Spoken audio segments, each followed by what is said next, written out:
before you picked it up. That's a classic. And they have asked me to join them for their weekly lunch, and I have wanted to be a part of this group.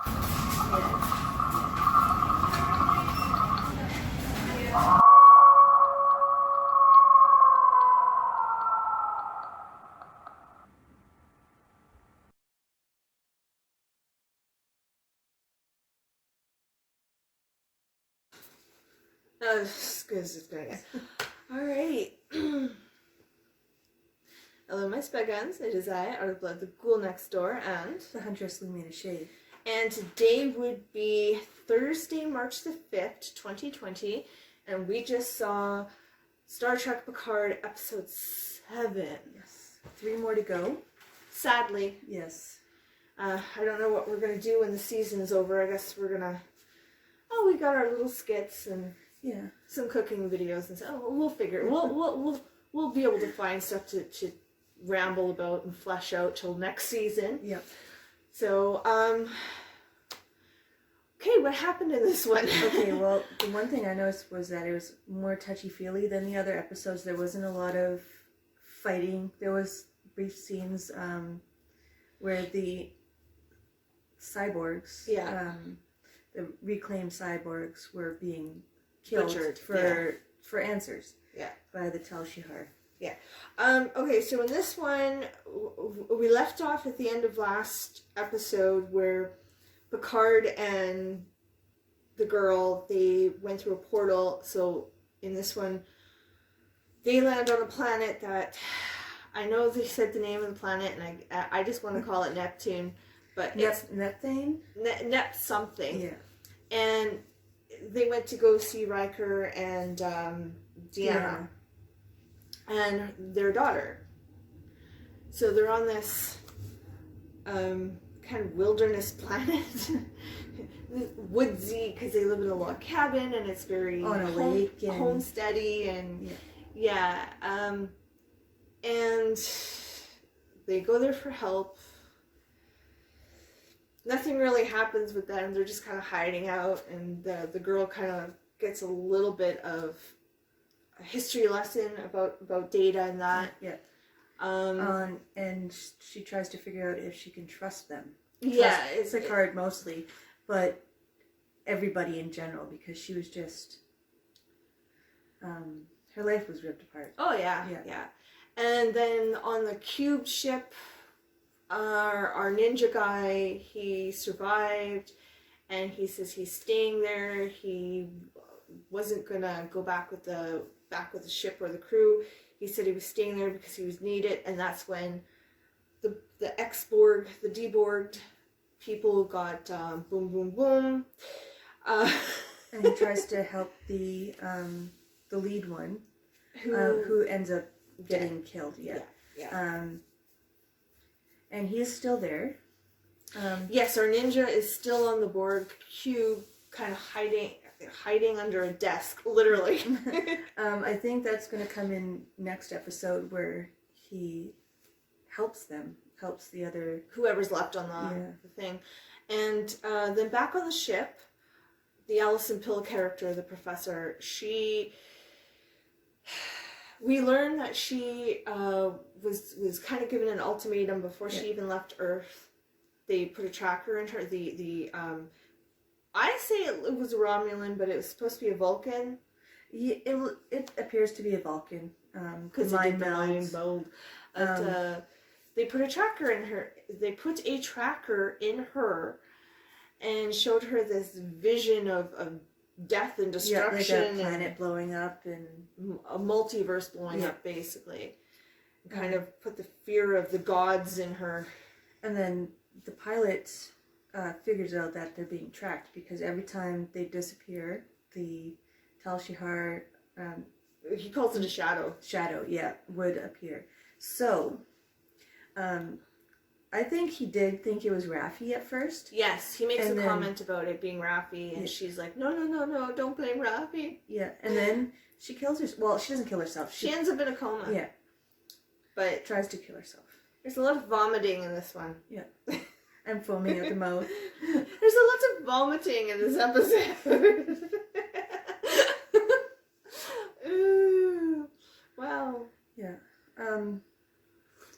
I think it's just the calm before the storm. Yeah. That's what it seemed like to me. Yes, because there's only, like we said, 3 episodes left for this season. And this one was as long as the last one was. Yes. So they are getting longer. Yes. And we had a suspicion that the last one would be an extra long episode. We haven't even looked it up, so we don't know that. Yeah. Just us sitting here going, I wonder. Yeah. Because there seems to be a trend right now of shows going like an hour and a half to 2 hours for their season finale. There wasn't, and I appreciate the fact that it was a heavy dramatic episode and that it had a lot of exposition and a lot of kind of team building almost. Yeah. That it was not a bang bang. Bang bang. Yeah. And there was a comment but it was the scenes that took place everywhere but, I'm going to call it a farm, everywhere but the farm, even though I know it wasn't a farm, it was a log cabin. Okay, so all the scenes that happened everywhere but the log cabin seemed to be more of the show and tell. Is that your tummy? No, yeah, sort of right here. I just had to put 2 cents in about that. It was that cabin, the ship that they were on. Yes, and the board cube. And we learned about we learned about a dead son. That Riker and Deanna had a son who died, and I guess that's. We couldn't think of where that was actually from. But you made a comment. Yeah. About the Q. Yeah. From the TV show, which I still haven't. There was no way it would have been him because he was Q. He was omnipotent. But they said that the son, their dead son, and they gave him a name, and I can't remember what it was because, I'm terrible that way. They said that he created all these languages for everything, including the language of the butterfly. Yeah. So that almost makes me think he might have been... No, I don't think so. Because in the Next Generations, Q comes for his son. Okay. And takes him to be part of the continuum. There was a brief episode where he drops the kid off with Deanna to teach him a lesson. Okay. But he goes right back. So I don't think that's... So this is a new character just for this TV show. The fact that they're talking about him and giving us some back history on him must mean that he's going to come into play later on somehow, some way, be it... or just to explain why they're on this planet. Oh, yeah. Well, yeah, it was a little too... obvious with that. Yeah. Yeah. Usually they do stuff like that for more than one reason. Yeah. Unless it was... Oh, the in-joke. I was going to say unless there was like an in-joke or so. But the in-joke. There was one point where the Alison Pillow character, she's talking about something and she's like, it's not like we can... Or she goes, I'd love to be the witty crew member who says, let's hide in a comet, and it turns out to be I can't remember. Gorgon. Yeah. And I'm sitting here and I'm going... That really sounds like an episode of Farscape. So I'm going to go through my Farscape box set later and try to find it. Because I am more than certain that was a Farscape reference, because Farscape used to reference Star Trek left, right, and center. Yeah. It was their sisters, pretty much. Star Trek is a lot more long-running. Yeah, but Farscape, it had the fandom. Yeah. One of these days we're going to have to do a Farscape thing. Yeah, we're getting off topic again. We tend to get off topic so easily. For,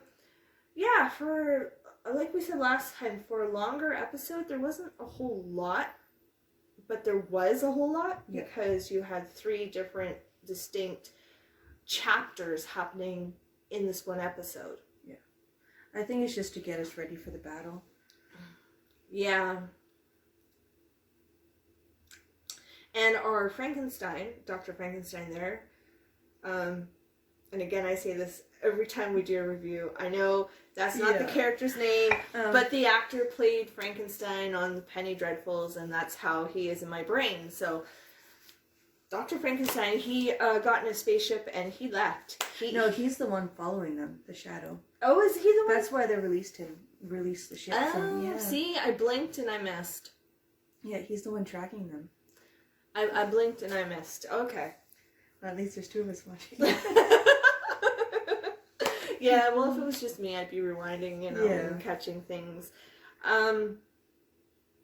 Yeah, they pretty much kind of tied up all the existing loose threads for this episode so that they can start, I guess, like you said, going into Act 3 for the last couple episodes. Yeah. I don't know. What else did you notice that I might not have? Well, we did talk about she has the data twitch, and it was brought up in the episode by Riker that he'd noticed that head tilt anyway. Yes, that was the first time we've seen her do anything data-like. Yeah. Riker is making a pizza outdoors, and she sees the tomatoes, and she does the head twitch. And Riker his face lights up and everything, and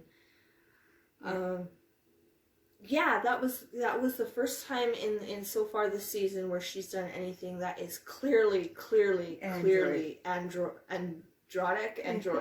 What's the word? I don't know. Data-like. Yeah. It gives me hope that Data might come back to life. It makes me want pizza. It does. That pizza looks good. It just makes me want pizza.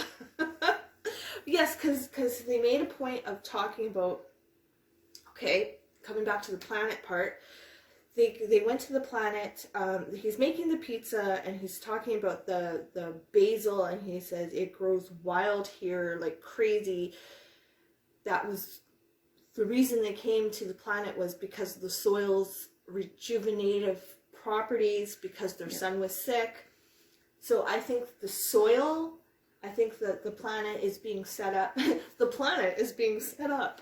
I think the planet is being set up to play a role later on with some sort of healing properties. Yes, whether it be in the next episode or the final. Or even next season. Fan theory.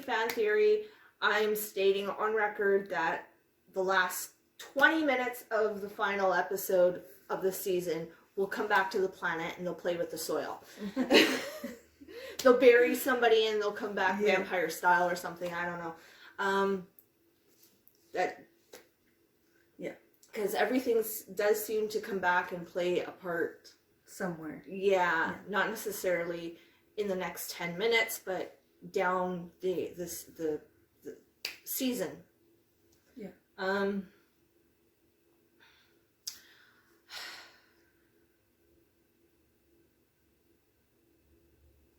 There's not really much to talk about when the episodes are so, not all over the place. Yeah. It was pretty straightforward. Yeah. And it was pretty low key this episode. It was just a lot of kind of discussing the history of Data and an excuse to put Riker and Deanna in the episode, basically. Yeah. So, wow. Shortest review yet. Oh my. All right. Do you have anything else? I hope that the next episode there's a lot more, action, more story to tell than... As long as it's not all bang bang. Yeah. Because I really... Yeah. Is there anything else? No. Wow. Yeah. Shortest review yet. Okay. I guess this is where I say I'm Art of Blood, the ghoul next door. And the Huntress Lumina Shade. Until next time. Toodles. Creeping screams.